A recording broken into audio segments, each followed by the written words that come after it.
Bienvenue à tous dans ce programme de 15 minutes de grâce et de vérité. Nous allons entendre l'évangile avec le pasteur Fabien Laruba. Et avant d'entendre l'évangile, nous allons louer le Seigneur et le célébrer là où nous sommes de tout notre cœur. Alléluia.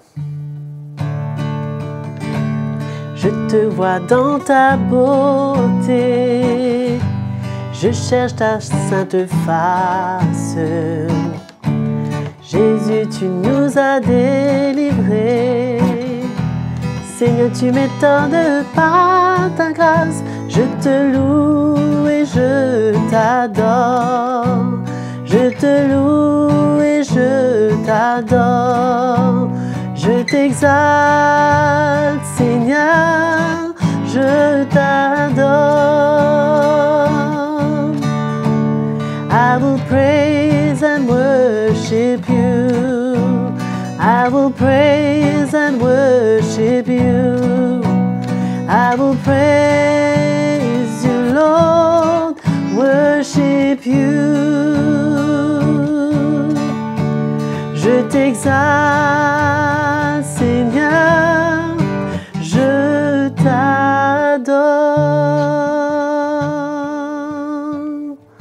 Alléluia. Nous adorons le Seigneur et nous allons être prêts pour pouvoir entendre l'Évangile. Soyez les bienvenus dans cet nouvel épisode de 15 minutes de grâce et de vérité. Quelle joie de se retrouver pour passer ce petit moment dans la parole du Seigneur. Et encore une fois, merci à Joël, nous avons été bénis par ce chant. Nous allons voir dans cet épisode la manière que nous pouvons être agréables à Dieu en ayant un cœur reconnaissant. Un cœur reconnaissant envers le Seigneur pour ce qu'il est, pour tout ce qu'il fait, lui rendre grâce. Louer Dieu, l'honorer pour ce qu'il est pour nous, tout ce qu'il fait. Reconnaître la manière qu'il prend soin de nous, reconnaissant de la manière qu'il a donné sa vie et qu'il est fidèle envers nous, qu'il est un Dieu bon. Et comment nous avons besoin d'être rappelés que tout ce que nous avons, que ce soit notre travail, notre salaire, notre santé, tout ce que nous possédons, tout cela, c'est une grâce. Et nous avons besoin d'apprendre à être reconnaissants. Parfois, nous sommes en train de nous inquiéter et peut-être même tenter à murmurer par des choses qui ne vont pas. Mais le Seigneur désire que nous puissions avoir un cœur toujours reconnaissant. On aura toujours quelque chose dans notre vie d'être reconnaissant à Dieu parce qu'il ne manque pas, il est fidèle. Nous voyons l'exemple, comment Jésus, il pouvait tout le temps rendre grâce au Père dans tout ce qu'il faisait. Et même pour avant de prendre un repas, il rendit grâce. Il était reconnaissant parce que toute sa vie était dans la main du Père et était réellement, il était concerné. Et donc nous voyons comment même les apôtres nous encouragent. La parole de Dieu nous encourage et nous montre cela, ce qui plaît à Dieu. Dans Éphésiens, le chapitre 1er, le verset 3, il nous dit « Loué soit Dieu, car il nous a comblés de bénédictions de l'Esprit dans le monde céleste, et elles sont toutes en Christ. » Toutes les bénédictions que Dieu nous a données, c'est en Jésus-Christ.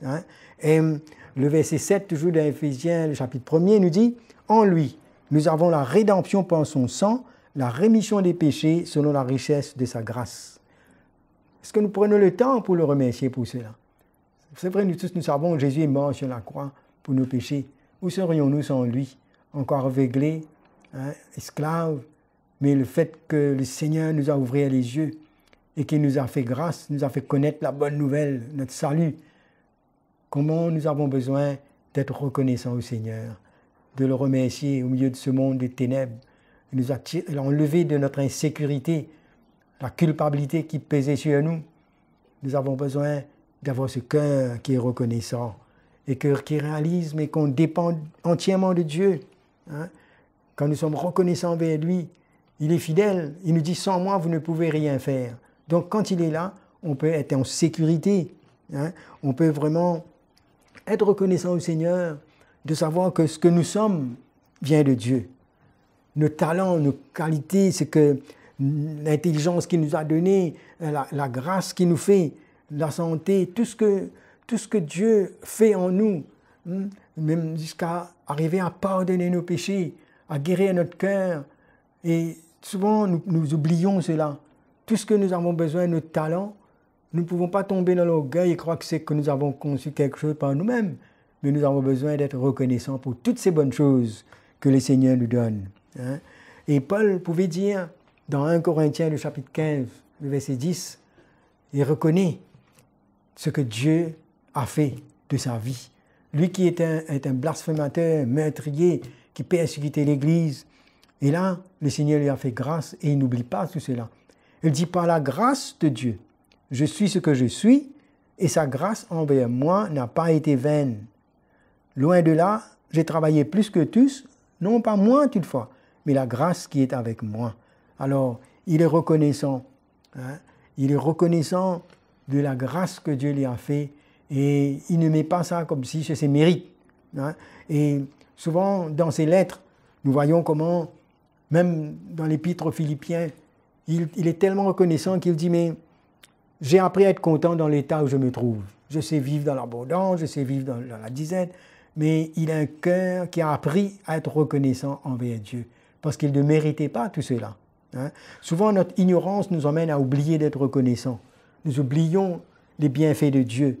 Nous ignorons jusqu'à quel point il est fidèle et il est bon. Nos raisonnements prennent le dessus. Hein? Souvent, notre orgueil, même, nous avons besoin d'être débarrassés et pour apprendre à nous arrêter et à être reconnaissants pour sa grandeur, tout ce qu'il est dans notre vie.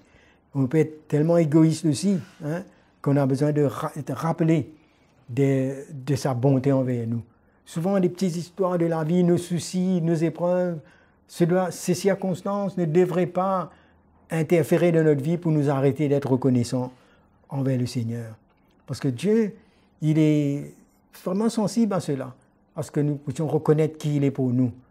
Hein? Alors que l'ennemi veut nous donner une mauvaise image de Dieu, nous faire croire qu'il est en retard et qu'il n'est pas là. Hein? Mais comment l'ingratitude, cela attriste le cœur de Dieu. Nous voyons un épisode dans Luc, le chapitre 17, au verset 17, quand Jésus a guéri les 10 lépreux. Alors là, il nous dit, Jésus, prenant la parole, dit, « Les 10 n'ont-ils pas été guéris?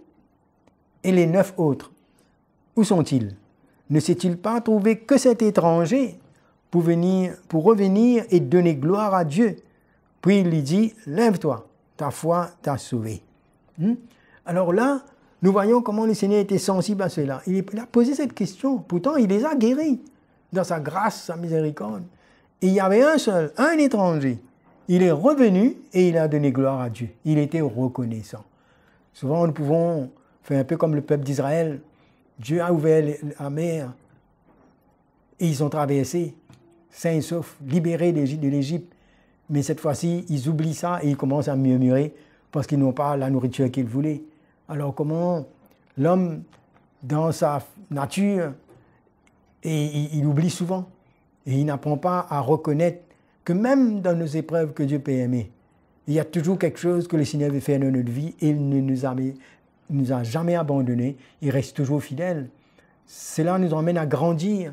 C'est un signe de maturité que d'être reconnaissant en toutes choses. Hein?